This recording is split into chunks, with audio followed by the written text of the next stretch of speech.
Good evening. Welcome to Earth to the Other Side. I'm John, your host, and this evening I'm speaking with Daniella Gordon. Welcome to the show, Daniella. Nice to have you. Thank you, John. It's my pleasure. Wonderful. So you had an NDE back in 1997, and you're also a medium. Were you a medium prior to your near-death experience? No, so when I was born and growing up, I always had very strong intuition and premonition. After the accident, that intensified incredibly, and I was able to connect with souls, and that's where the mediumship comes in. So, no, I was not a medium before, to answer Mhm. your question. So take us back to 1997, and so what happened? How did you have this near-death experience? So, we had left the house around 5:45, somewhere around there. No, sorry, 5:15. And we were driving for a holiday dinner. So myself, my son then, who was 5, and 2 of my nephews were in the car. My husband was in a truck behind us because um, he had a ladder on his truck that we needed to take to where we were going for dinner. So he was in the truck behind us. Um, as we were leaving, we started driving down Green Spring Avenue, which is a main road around here. And as it was raining, I do remember it was raining. And as we were driving down, an older man ran a stop sign, and my side of the car was crushed with me in it. Thank God my son did have some bleeding, and my 2 nephews were fine. The man had ran the stop sign, and thank God where my son was sitting, he didn't hit that side so bad. It was more the driver's side that got crushed. When that happened, my husband immediately jumped out of his truck to make sure everybody was okay. I could not breathe, so I started beeping the horn like crazy, just to let somebody know I need help. I couldn't breathe. When my husband came over to check on us, he saw that our son was bleeding right around here and attended to him, rightfully so. And going back, he probably thought I was beeping for him to just come help us because he did not realize that I wasn't breathing yet. Um, then I my left leg was crushed under the dashboard, stuck under the dashboard. My whole chest, abdomen, stomach area was crushed by the steering wheel and the impact of the car. Um, I was in so much pain, John. If you asked me on a scale 1 to 10, I would tell you over a million. And that's how bad it felt from all the injuries. Then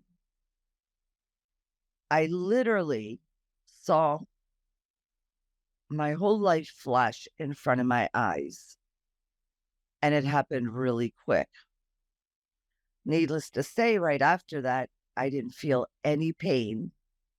And next thing I know, I'm somewhere else. I'll go through the accident, ending up in the hospital, and then coming back, and I'll go into more detail with that. So I ended up somewhere completely different, very unfamiliar to me. However, it was the absolute most peaceful place, and there is nothing on earth like it. I have so many people asking me, "Can you explain the peacefulness?" And the best analogy I could come up with is I would say, "What makes you feel peaceful?" Some people say taking a bath. Some will say lighting a candle, everybody had meditating. And my next response is multiply that by infinity. Because as you know, we can't do that. Infinity never ends. And that was the peacefulness that I had there. It was very calm. I did not have anyone meet me or greet me. I did not see God. I get that question a lot. I did not. However, I felt a very, very strong presence around. And I do recall it being on the male side of a presence. And I remember knowing and even saying to myself, wow, this is home. We have a home here, but it's nothing like there. And you just know you're home. You just know that when you're there. Um, I ended up, my soul did leave my physical body. And I do recall having a moment as if I was saying goodbye to my physical body. I do remember my head being on the left side, my feet were on the right, my eyes were closed, and I knew and could see that I was no longer breathing, that part of me. As I was pretty much saying goodbye to my physical body, I looked around. I saw a lot of different things. Um, I never had that bright light that people talk about. Never had that. For me, it was the absolute most peaceful place. I had looked around and I could tell you there were no doors, there were no windows, there were no floors, there were no ceilings, there were no clocks, no dates, no time of any sort. There was also no weather. It was not cold. It was not hot. It was not humid. It was perfect in every sense. In the beginning, it was great contrasts of blacks, whites, and grays. That was right in the beginning. After receiving a lot of information, a lot of knowledge, also, I was given the opportunity to look down on earth and see so many different types of individuals with so many different cultures, so many different activities. But the most important part of that that I retained drastically was that every single person had a purpose. Now, I was going to write, as I told you, the part two, because everyone had requested so much more detail, which I was scared to go into the detail because that would be a very long post. For example, when I was given the opportunity to look down onto Earth and to see all the different people, souls that are here, I can maybe articulate it with this analogy. So, have you ever gone to like a bumper car park, for example, where you can ride bumper cars? Yeah. And the bumper cars have that, it's like a pole antenna that goes up to the ceiling of where you're driving. Yeah. Lets out the And you, sparks. exactly, to move it, right? To be able to drive it. It was very similar to that. Every human being that I looked upon had that. However, here we don't see that. There I saw that. And I was shown that this is how they're guided through their direction and their purpose. Um, it was very interesting at some point, and of course, there's no time there. So you don't know how long you're there. You just don't have that. I do remember actually, it was right before I got pulled back to here. They did work on me in the trauma unit to stabilize me for over 6 hours. Uh, and told my husband numerous times, we're trying to stabilize her, we're trying to save her. It was very hard. My husband was running between the trauma unit and emergency room because, obviously they were checking my son out from the bleeding that he had.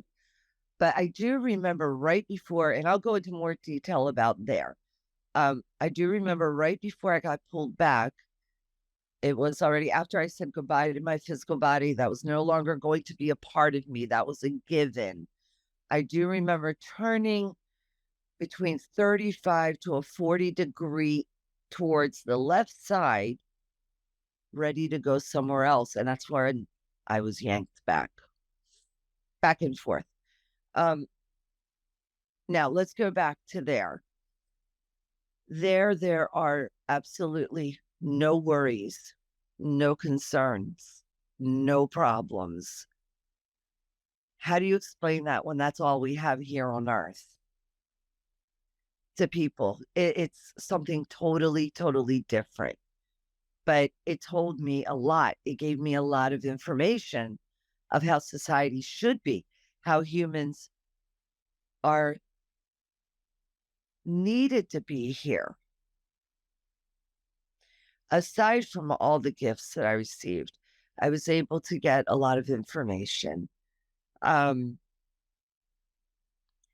interesting part before getting pulled back was that's when all the colors came in. Now, how do you explain these colors? We have beautiful colors here on earth, right? We really do.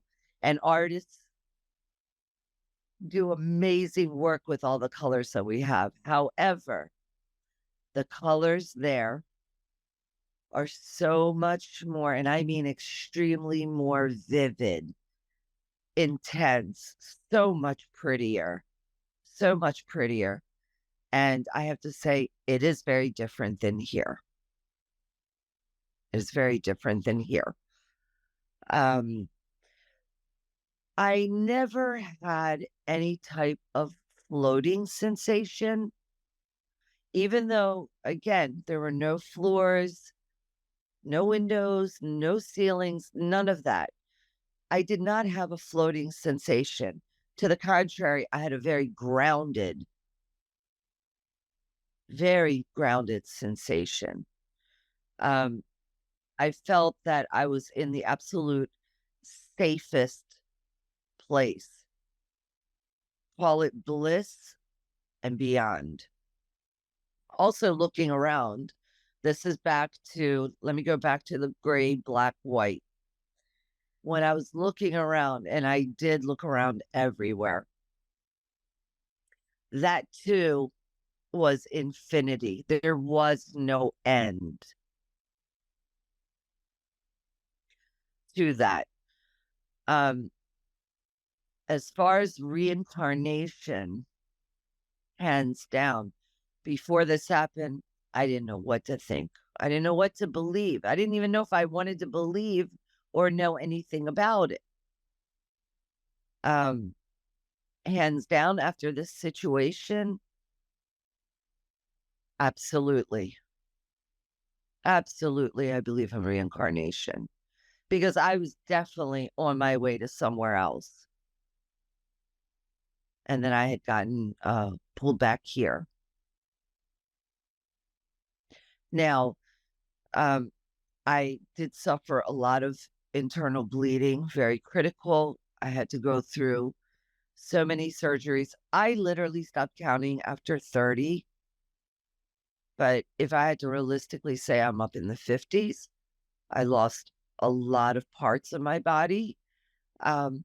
However, the way I carry myself, no one ever knows because I get that a lot. People will say to me, you never, ever show what you've been through. And because I died and realized this is our playground.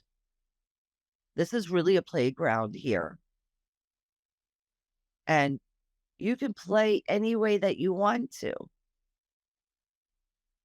and you can achieve anything that you want to. This is just a stepping stone for us. Um, I chose to never, ever feel like a victim, or carry myself that way. To the contrary, it was, I have even more to give. And that's what I'm supposed to do full heartedly. And I'm sorry when I say that, I do get a little bit emotional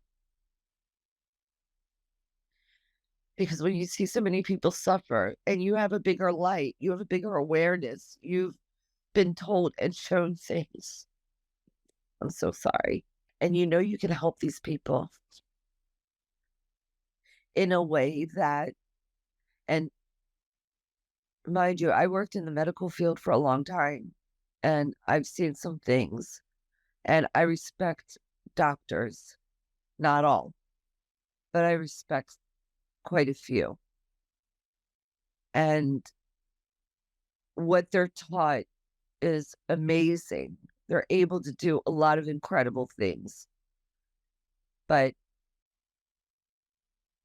people like me that get these gifts know that we can do a lot more in ways that are not in scientific form, where you can prove it. It's not in the books that are taught uh, to doctors. And that, John, that's huge. I had a client that has suffered with migraines from her teenage years, and I'm just giving you one example.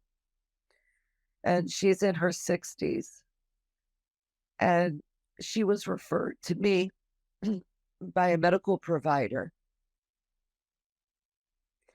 Her initial call was to do a medical intuition scan. She has had every type of X-ray, MRI, CAT scan, blood work, research done on her, an implant to try to help her. I can't even begin to tell you how much this woman has been through in her 50 plus some years with these migraines. It was very interesting when I did her body scan. I found a huge red bubble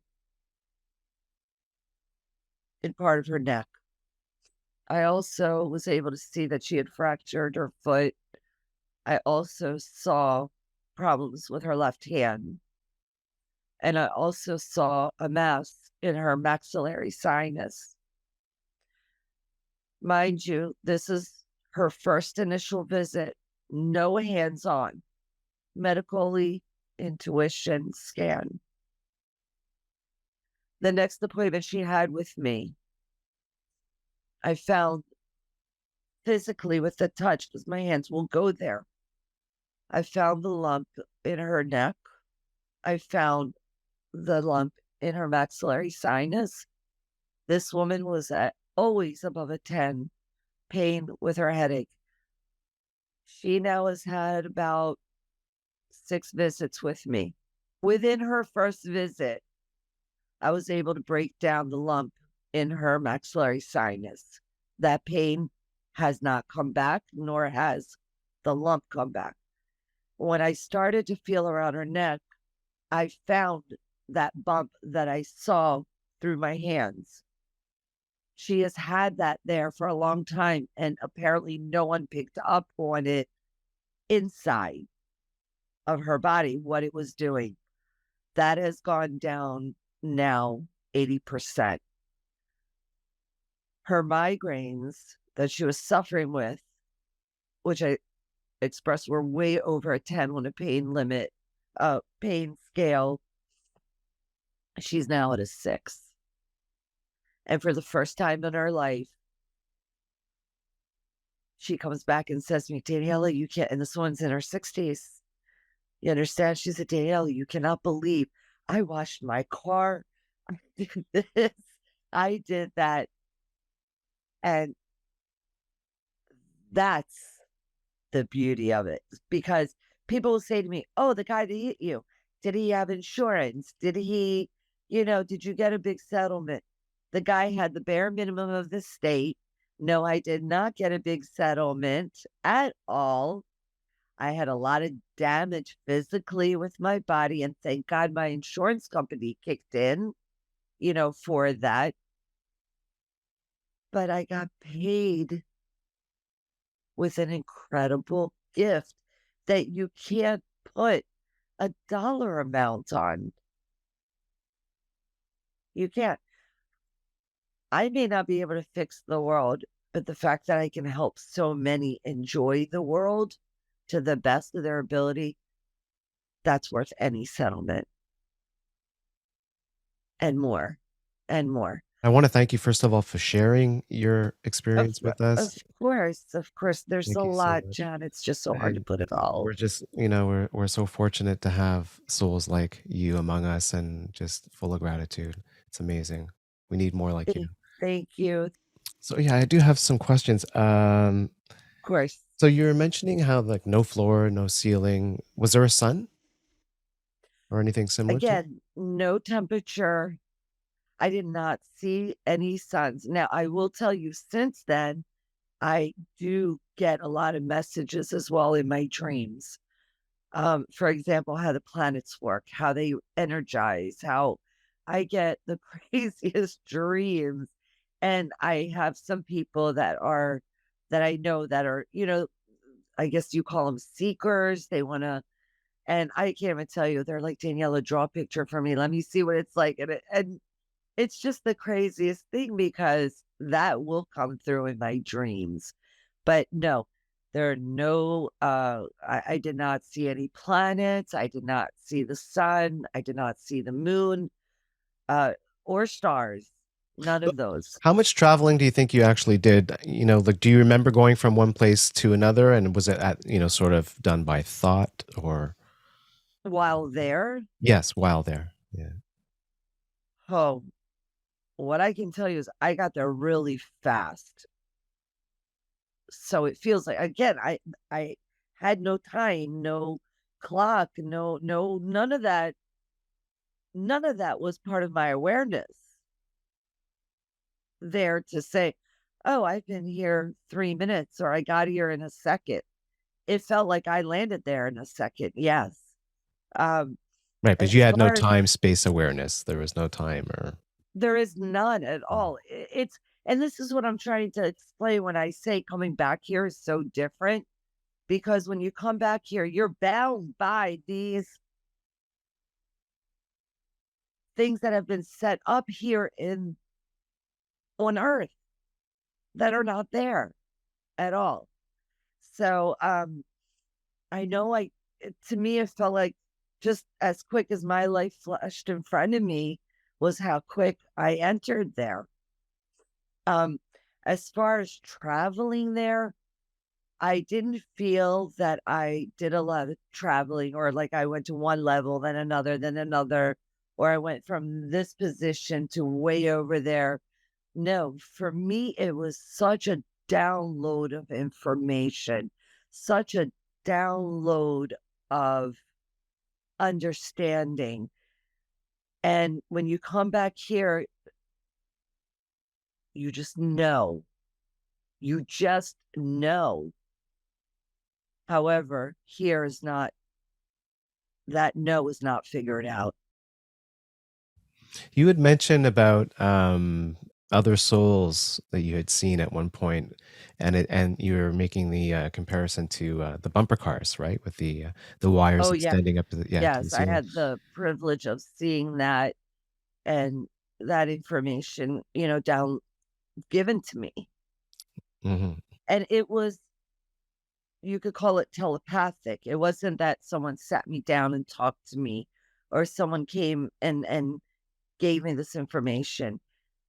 It was coming from, and I felt that what I was telling you, that male strong presence there, but you couldn't see it. It was just that powerful of a feeling that it's around you, but you can't see it. Same with all the information. It wasn't written down. It wasn't spoken to me, given it to me verbally or anything like that. It was, you could call it telepathically, I think they're presented as memories, like they're inserted but as memories. exactly, So but you it, it's a it knowing, you know? definitely Yeah. is going in, and you're seeing it, you're feeling it.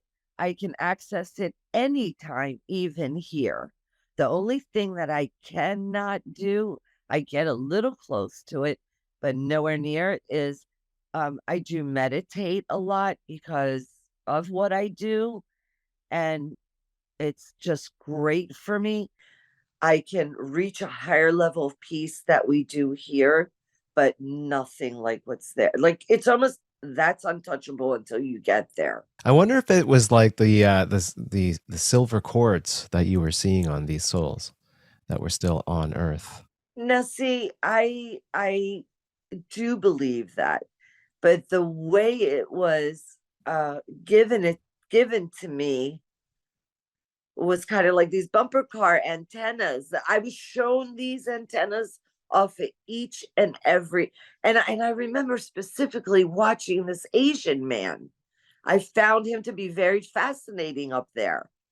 And I was watching this Asian man more than everybody else. There was the commonality that everybody had this, but this Asian man just intrigued me for some reason when I was there. I got to see that antenna, but it's not here, John. It's not here. So prior to all of this happening, were you raised in any particular religious upbringing or? So I was originally born in Israel. My parents left when I was at the age of 6 because of all the wars, and it was mandatory for the men and the females, males and females, to go into the military. We have had some very serious war injuries to family members, and my mom was not wanting her boys or myself to uh, have to go through that. I mean, we had a uncle, legs blown up in a landmine. We lost family members. It's not easy how it was then. It's I have a whole different understanding today. Well, since then, I think religion is incredibly important for a lot of people, in the sense that it gives them guidance. I It's a respect that. great, I respect. I mean, I yeah, definitely don't want to go into religion on this channel either. I just wanted to preface my next question, which was about the reincarnation you had mentioned, which I found extremely interesting. You said that you were sort of like just before coming back or sucked back into your body, you were on your way to 35 to somewhere. 40 degrees to the left, getting Right. ready to. I mean, I said goodbye to my body. That was it. And I knew Right. that there. I knew that there. So did you have a sense that you were being taken into a new life, a new incarnation? Somewhere else. I was definitely on my way somewhere else. But that somewhere else could have been another realm of heaven, or was it a feeling like you were going to reincarnate at that moment? Let me say this, John. We reincarnate, and there are different levels, and every level is only going to be that much more incredible. We die, right? Let's talk about normal deaths.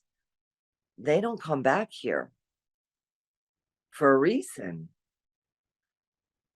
When they do reincarnate, there's no recollection of it. It's very, very rare to I mean, I know people do, like, I think it's called life regression and hypnosis and things like that.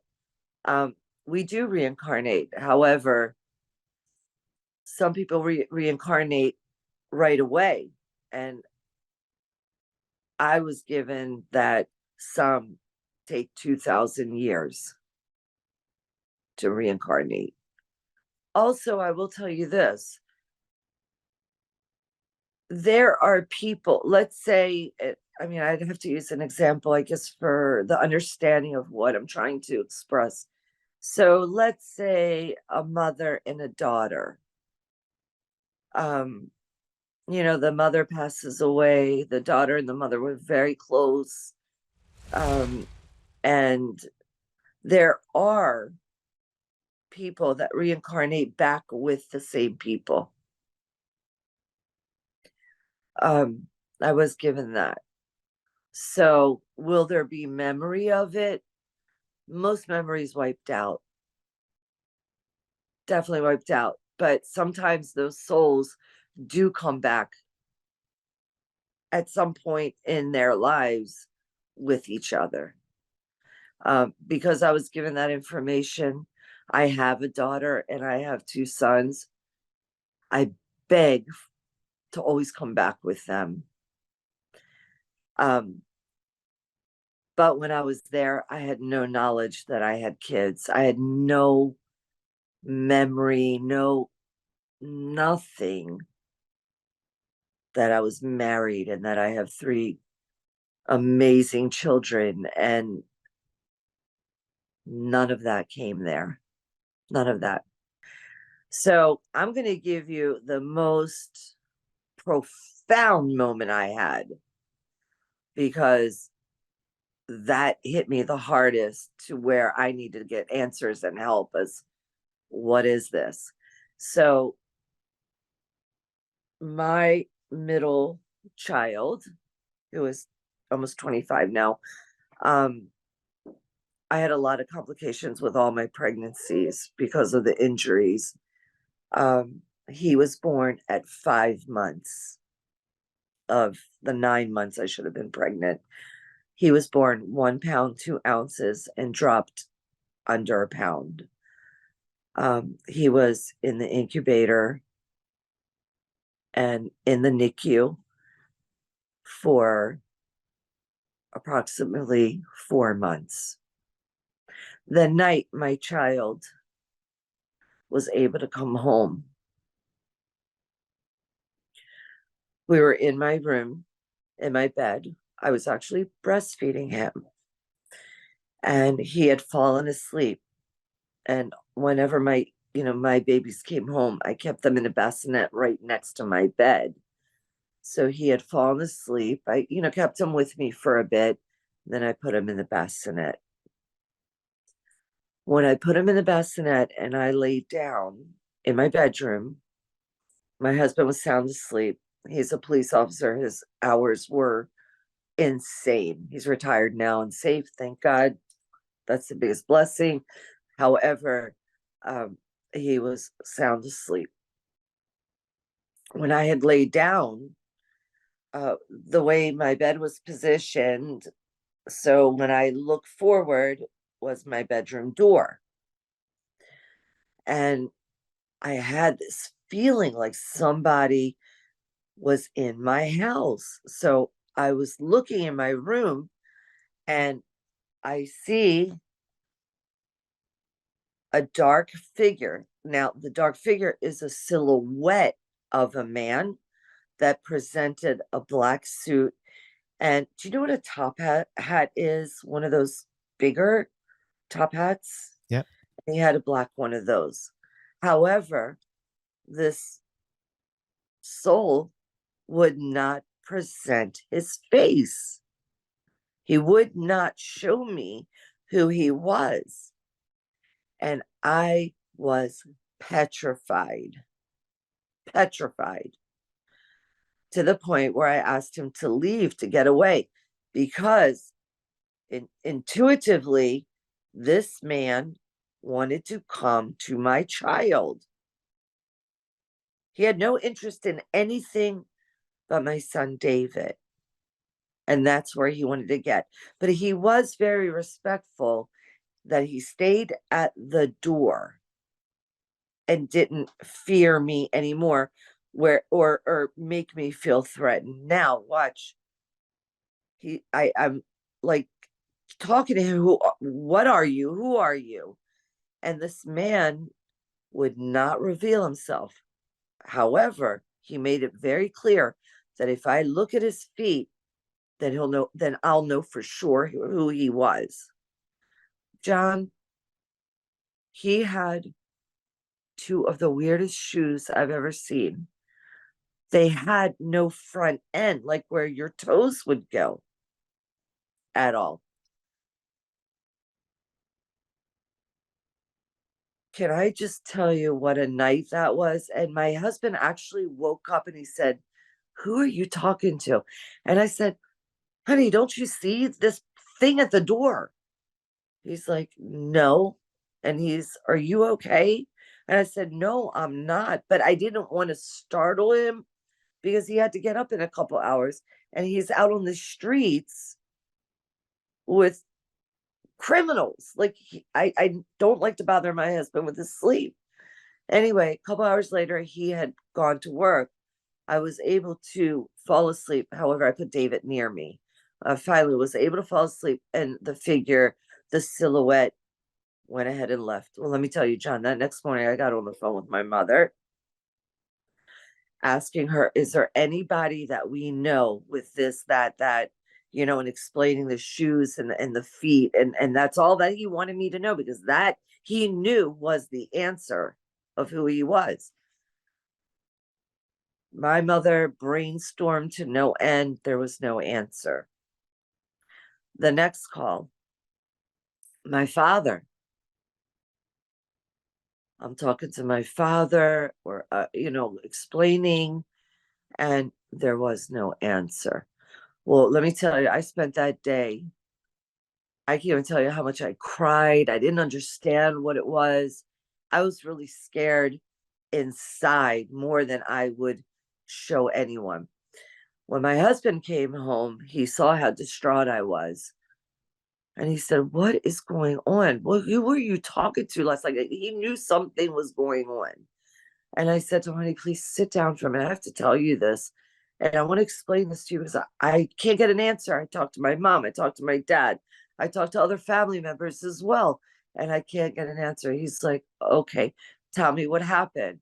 And I explained to him exactly, what happened as I did to you. So I don't want to rewind you and repeat it. However, and I said to him, I said, "Robert, this man would not show me his face or any features to identify him, which I can't figure out." And I said to him, but he made it very clear to me that if I look at his feet, I will definitely get the answer of who he is. So my husband said, "Well, wait a minute. What his feet look like?" And I said, "I couldn't see his feet. I saw his shoes, but he had no front end of the shoes on both shoes." Well, don't you know, my husband's, I wanted to smack him too. He started laughing at me.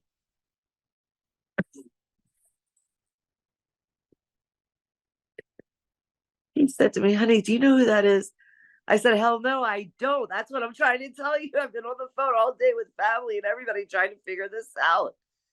He says to me, he said to me, "Honey, that's my grandfather, David. My son's name is David." And I said, "How do you know that's your grandfather, David?" Because I wanted answers. And he said to me, "He had gangrene on both of his feet, and he had to have all his toes removed, and he had custom shoes made." John, my husband's mother passed away when he was 6 years old. His father was in a whole different world, right? So when I tell you, I've never seen pictures, I've never met his grandfather. He was deceased way before I even met my husband. And that's who it ended up being, because he finally was able to get a picture of his grandfather to show me. And don't you know, in that picture, he's wearing a black suit Yeah. and a top hat. So this is I where you began to realize that you were a medium, right? After this experience? Yeah, by not asking, like for it or whatever, like doing those, what they do. I don't even Mhm. know. It just came naturally Yeah. after that. It not naturally. It became a part of who I was now.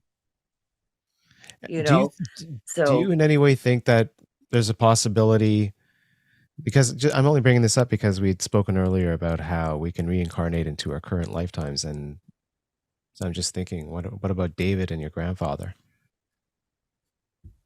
I thought about that. Funny you should ask. I thought about it. Um, I don't get that though. I don't get that from him. But I've been around souls that I felt like, whoa, this was this person. They're traveling in a whole different realm than what we could ever scientifically understand until we have those utmost intelligent tools. Because sadly, and I say this sadly because I've had the near death experience, I will say sadly, everything that we are taught has to be backed up by scientific methods and proofs. Proof.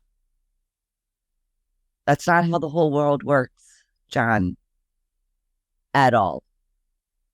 Because I have been out of my body when I did pass away. And if you recall, I said my head was to the left of me, my feet were to the right. I saw my eyes closed where I was not breathing at all. Who can measure that? Who can prove that? We can't. But undeniably, it happens and we go through it. So, for example, the grandfather that did come in, what means of travel did that soul actually take if we go really, really deep into it? There's a whole different channel. There's a whole different travel. That's a whole different dimension, if that helps explaining it somewhat. But it is real. It goes on. I connect at any time at will. And I do believe I mentioned they are respectful because I have had two situations where a negative soul came in. And because I've died, I pick up on every energy frequency to the point where I feel even the vibration within my physical body. And when I get that negative, yes, I do get scared of that still. I don't want that around me. So I do everything that I can in my free will to ask it to leave. And they are very respectful. And they do. And Would you they say think, you're also clairvoyant? um, in the sense of, again, I don't have any audio. All of mine is visual. I am not one that can perceive a clear, for example, I have many people say, can you read my fortune? I'm very honest with everything because I either get it or I don't. Even every session, I will tell people if the soul chooses not to come in, it is their choice. And I can't guarantee that they will. I can only guarantee if they will that I will connect. Fortunately, I've never had to endure that kind of situation. All have come through graciously, some very persistent and very aggressively, some a little more subtle. And it is actually a representation of their actual soul. And I try to make it very clear that the physical body, even here on earth, is just a dead physical body that is carrying your soul.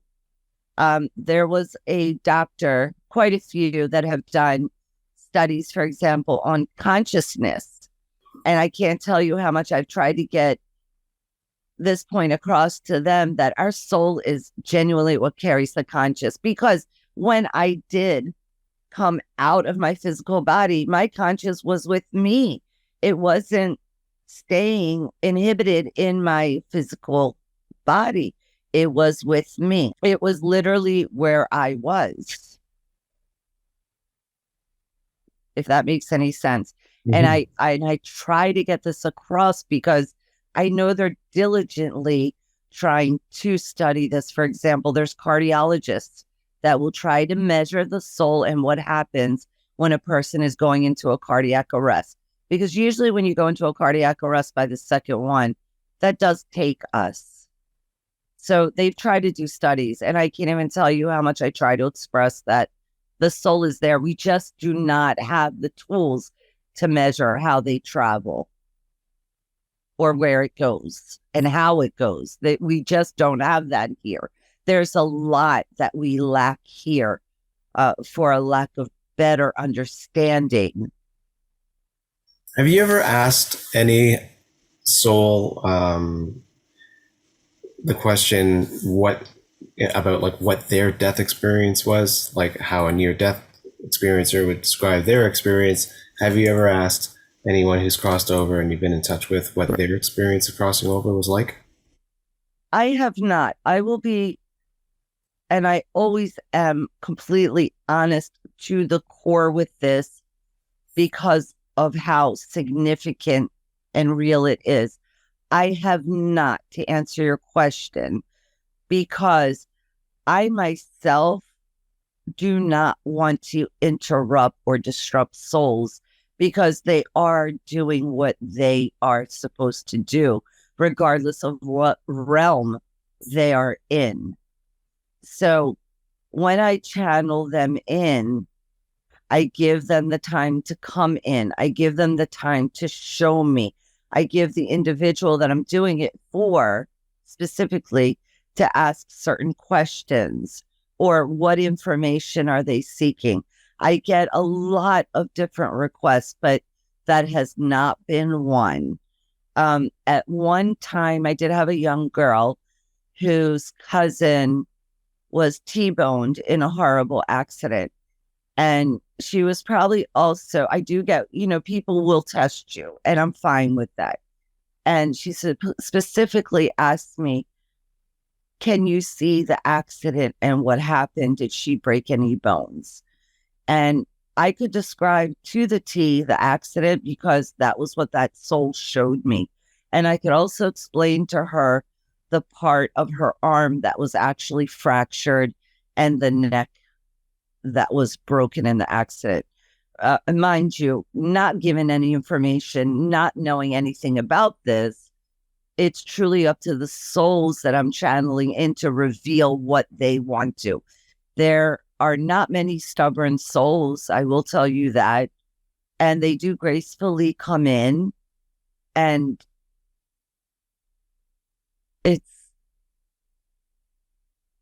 I get the chills because that's how real it is. Yeah. Well, you never know. Maybe there will be some sort of acceptable scientific, methodology. I pray. I have to give you a perspective from my end. When this happened, this is going back 26 years now. 26 years ago, you try to share something like this, people would think you're crazy. Right? Yeah. But I always knew I'm not. This is what happened to me. But we always try to protect ourselves, and we don't need that extra judgment or extra short-minded thinking. However, that is what is available here. And I'm not putting it down by any means. I'm mainly pointing out desperately that we definitely need better tools. Understand, someone that has had a near-death experience never fears death. Never do I fear death. I know what it is. That is the most perfect note to end this wonderful conversation on, I think. I love it. Great. And I'm glad I could provide you as much as you needed and what I have. Most definitely. I very much appreciate it. Thank you for being a guest on our show. And thank you for sharing such personal, wonderful things. It is my pleasure. It is my pleasure. My pleasure as well. Blessings to you. Thank you. I don't want to let go of the phone because it'll fall, but thank you.